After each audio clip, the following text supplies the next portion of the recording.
Olá pessoal, sejam bem-vindos ao canal do Procurador. Eu sou Ricardo Cardoso e hoje nós vamos falar sobre a carreira de Procurador da República, uma carreira do Ministério Público Federal.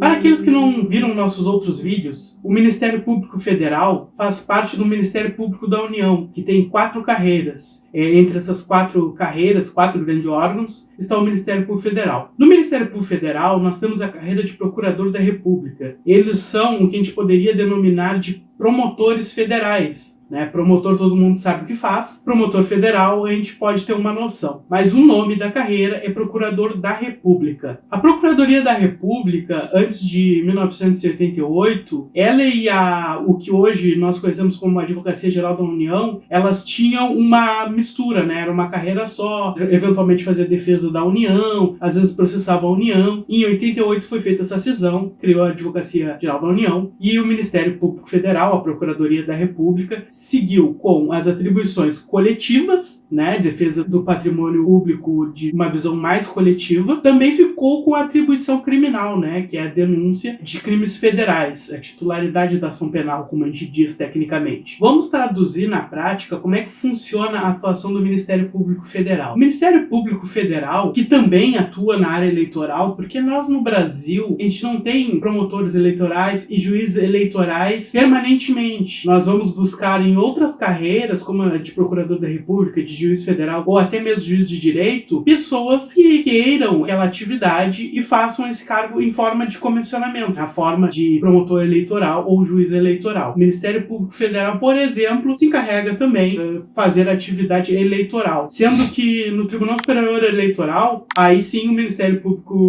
Federal, ele vai ter lá a sua atuação sendo realizada pelos subprocuradores gerais ou até mesmo pelo Procurador-Geral Eleitoral, que é o Procurador-Geral da República, o chefe do Ministério Público da União e também chefe do Ministério Público Federal. O que faz o Procurador da República? O Procurador da República, na sua atuação civil, ele vai defender vários interesses que nós temos lato sensu como coletivos. Mas existe várias subdivisões sobre direitos coletivos. Nós vamos fazer de uma maneira geral. Uma das atuações do Ministério Público, que é a defesa dos direitos difusos. Direito difuso, para quem não entende, é um direito que impacta a sociedade, e não pode ser quantificado individualmente, como por exemplo a poluição do rio. A poluição do rio pode impactar várias pessoas que não consegue quantificar a pessoa prejudicada. Então o Ministério Público ele pode se valer da ação civil pública para fazer despoluir aquele rio, para fazer cessar a prática de poluição do rio. O Ministério Público também pode, por vezes, fazer a defesa do interesse coletivo estrito sensu, que é a de um grupo determinado. Por exemplo, determinado grupo está sendo impactado por uma prática que pode ser considerada ilegal, por exemplo, uma tribo indígena. O Ministério Público ele pode ajuizar uma ação civil pública para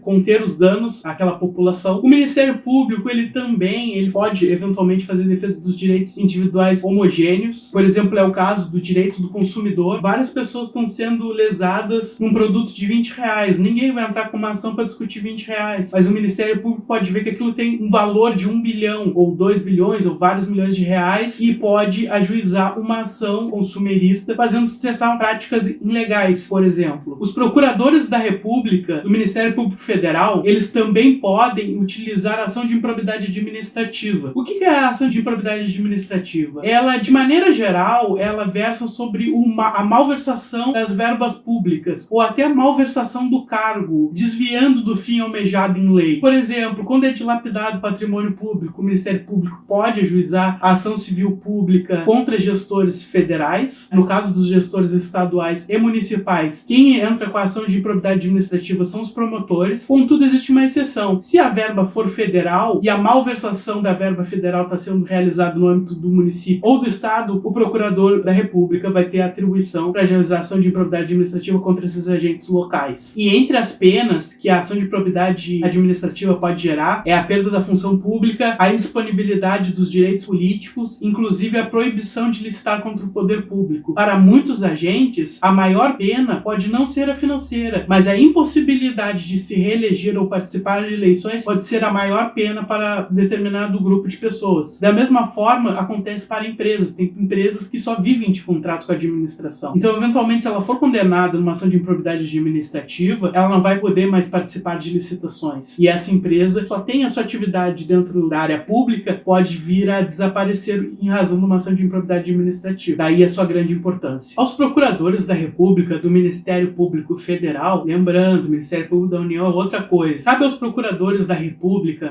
ajuizar a ação penal, né? É a titularidade da ação penal. Os procuradores da República, eles vão poder manejar a ação penal os casos de crimes federais. Os casos dos crimes comuns, estaduais, quem faz é o promotor. O promotor de justiça pertence aos estados membros. O procurador da República vai manejar a ação penal no caso das ações federais. Vamos dar um exemplo de crime federal. Tráfico internacional, crime contra a máquina pública federal. Por exemplo, as autoridades que somente são julgadas em tribunais superiores, a atuação também é dos procuradores da República. Claro que os procuradores da República de último grau na hierarquia do Ministério Público Federal, mas é feito pelos procuradores da República, que é os casos dos governadores que são julgados no Superior Tribunal de Justiça, eventualmente outras autoridades políticas que são julgadas no Superior Tribunal de Justiça e Supremo Tribunal Federal. É o Ministério Público Federal quem vai atuar. Alguns crimes federais que são bem comuns na prática são alguns crimes ambientais. Esses são, digamos que, alguns crimes do cotidiano de um agente da Procuradoria da República. Tráfico internacional, crimes ambientais, eu acho que é o mais comum, assim, entre as procuradorias da República. Diante dessas atuações, nós podemos constatar que o procurador da República pode manejar ação civil pública para ações coletivas, para proteger o meio ambiente, para proteger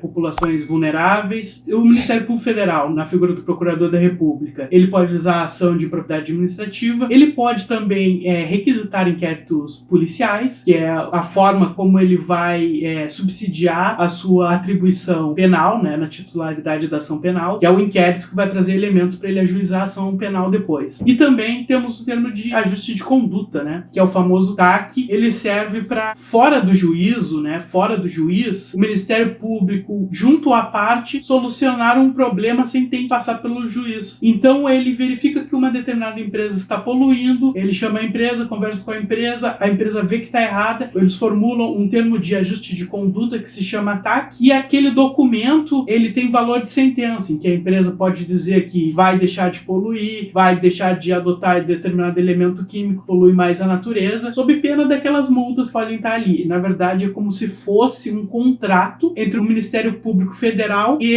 aquela pessoa que assinou o TAC, que pode ser inclusive o poder público, para que o poder público deixe de exercer uma atividade em que aquele procurador da República constatou como ilegal. É bom lembrar também que o Ministério Público Federal tem como base da sua instituição a unidade, a indivisibilidade e a independência funcional. Isso quer dizer que o Ministério Público, em que pese ter vários membros, eles todos formam um órgão só, como se fosse um só corpo. Então isso é um dos fundamentos, né, dos pilares do Ministério Público. O que isso quer dizer? A unidade quer dizer que todos os membros do Ministério Público formam um órgão só. Já a indivisibilidade quer dizer que os membros do Ministério Público podem se substituir sem alterar ali, no caso, a parte do processo, né? O procurador da República A sai, entra o procurador da República B, consta ali no polo ativo do processo, o Ministério Público Federal, porque ele é indivisível. E eu disse tudo isso que é pra gente chegar no terceiro e mais importante elemento desse pilar do Ministério Público, que é a independência funcional. A independência funcional talvez seja uma das prerrogativas mais importantes da nossa Constituição, porque ela dá uma liberdade de atuação para o membro da Procuradoria da República extraordinária, de modo que não existe hierarquia entre os membros do Ministério Público Federal. O Procurador Regional da República ou o Procurador-Geral da República não é superior hierárquico do Procurador da República de primeiro grau. Isso é uma característica muito importante do Ministério Público Federal e dos Ministérios Públicos de maneira geral. Digo isso por quê? Porque eu quero entrar num tema que parece conflitante com isso, que é as CCRs, né? Que são as Câmaras de Coordenação e Revisão do Ministério Público Federal. As Câmaras de Coordenação e Revisão do Ministério Público Federal, que nós chamamos de CCRs, elas são temáticas, são 7 câmaras, e elas traçam políticas nacionais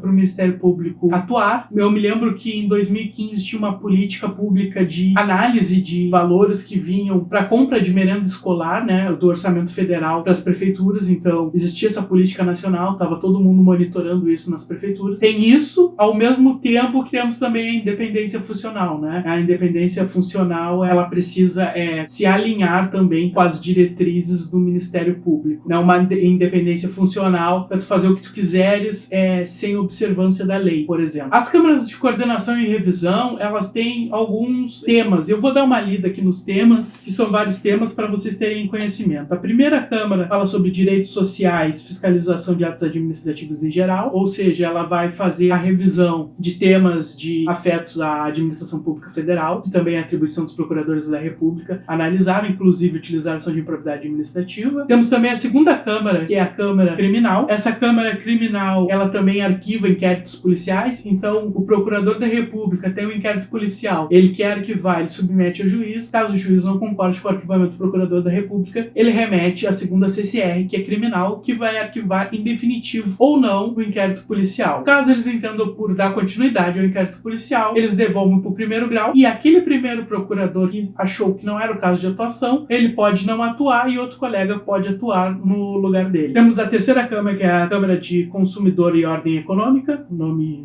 é autoexplicativo. A quarta câmara, que é uma das câmaras mais importantes, que é a Câmara de Meio Ambiente e Patrimônio Cultural, porque o Ministério Público Federal tem uma forte vocação no direito ambiental. A quinta câmara, que é a Câmara de Combate à Corrupção, também, todo mundo sabe, Lava Jato. Sexta câmara é a de Populações Indígenas e Comunidades Tradicionais. O Ministério Público Federal também faz um monitoramento bem de perto. Em que pese a Advocacia Geral da União também ter a Procuradoria Federal que atua junto à FUNAI. E a sétima câmara, que é a de Controle Externo da Atividade Policial e Sistema Prisional. Para quem não sabe, o Ministério Público Federal, os procuradores da República, fazem o controle externo da atividade policial, verificando se está ocorrendo abuso de autoridade ou outras práticas irregulares dentro da Polícia Federal. Dentro da Polícia Civil, né, a Polícia dos Estados, quem vai fazer essa atuação é o promotor de justiça. E quais são as prerrogativas dos membros do Ministério Público Federal? Os membros do Ministério Público Federal, eles podem requisitar tanto de pessoas jurídicas de direito público quanto entidades privadas para instruir seus inquéritos, seus procedimentos internos. Eles podem também fazer a requisição de condução coercitiva quando a testemunha não se apresentar espontaneamente. Os membros do Ministério Público, eles podem requisitar inspeções e diligências. Inspeções é ir até o local. Por exemplo, o Ministério Público, ele tem livre trânsito dentro do serviço público. É uma prerrogativa que a eles são asseguradas. Eles podem, como se sabe, requisitar força policial, até porque são titular da ação penal. Os membros do Ministério Público também, que atuam no primeiro grau, eles vão ser julgados no Tribunal Regional Federal e não no juízo de primeiro grau. Já os membros do Ministério Público Federal, que atuam em tribunais, serão julgados no Superior Tribunal de Justiça, e eles somente podem ser presos por decisão escrita destes tribunais competentes, ou então no caso de prisão em flagrante de crime inafiançável, em que terá que ser comunicado esse tribunal competente e o Procurador-Geral da República sob pena de responsabilidade. Já no caso do Procurador-Geral da República, a competência para julgamento será do Supremo Tribunal Federal.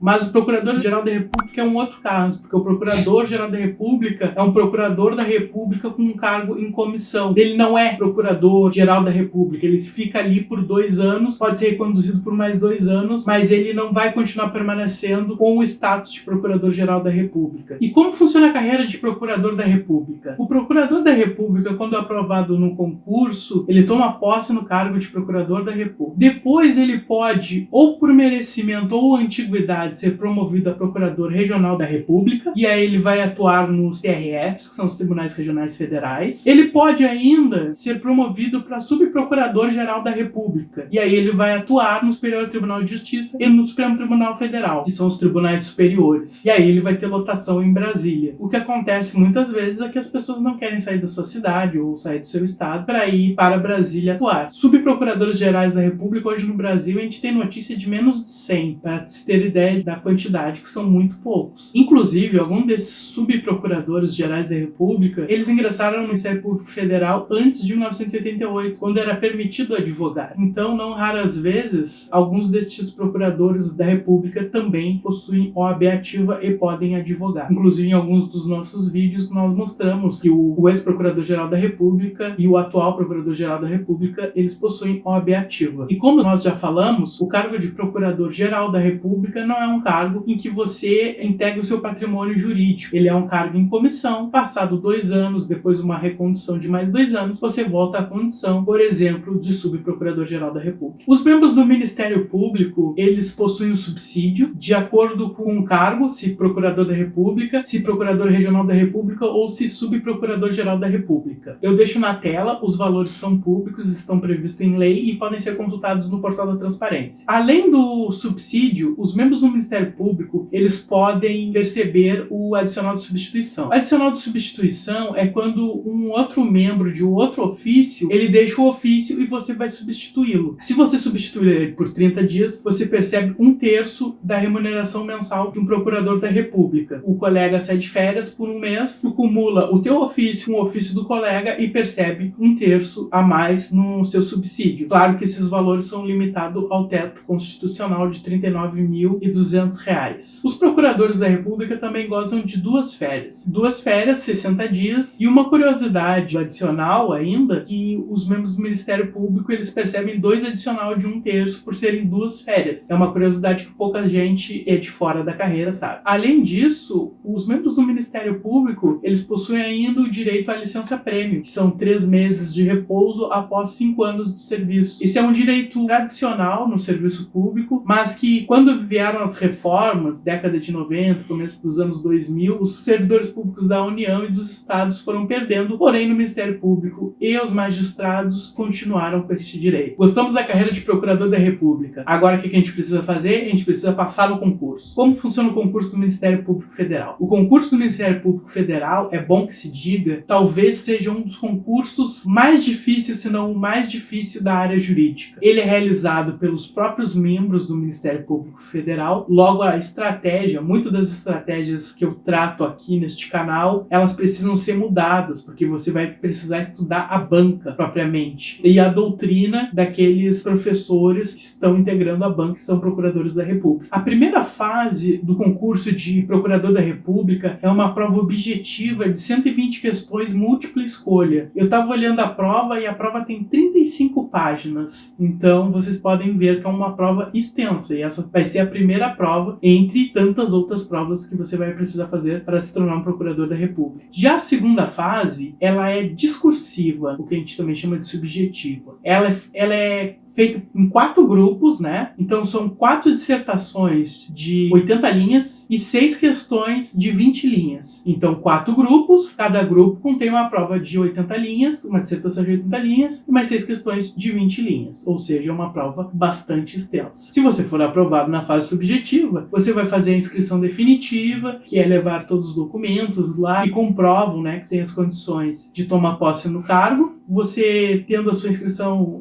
definitiva homologada, você vai passar para a próxima fase do concurso. E a próxima fase do concurso é a prova oral e fase de títulos, né? A prova oral é você ir até a sede do Ministério Público, ser inquirido pelos doutrinadores, né? Que integram a banca, e eles vão te perguntar sobre as coisas possíveis e impossíveis, e o que você não sabe, você tem que ser muito bom em não saber as coisas, né? Existirão perguntas que você não sabe, porque eles são referência nos temas em que eles estudam, né? É um concurso que exige muito do candidato, existe uma preparação muito árdua para aprovação nesse concurso. Por fim, temos a prova de título. A prova de título, ela vai terminar ali a classificação, e ela é muito importante porque ela vai dizer qual cidade você vai ficar, né? Ela é muito concorrida no final, não para quem vai ser procurador e quem não vai ser procurador, mas quem vai ser procurador em qual cidade. Então existe uma prioridade por cidades com aeroportos, né? Você passando por toda essa fase vai poder ser procurador da República, vai poder fazer as atividades que eu falei durante o vídeo e ser muito feliz se essa é a sua vocação. Se você gostou desse vídeo, eu peço que deixe o seu curtir, se inscreva no canal para saber mais sobre carreiras jurídicas e concursos públicos. Eu te agradeço por ter ficado até agora conosco. Um abraço e até mais.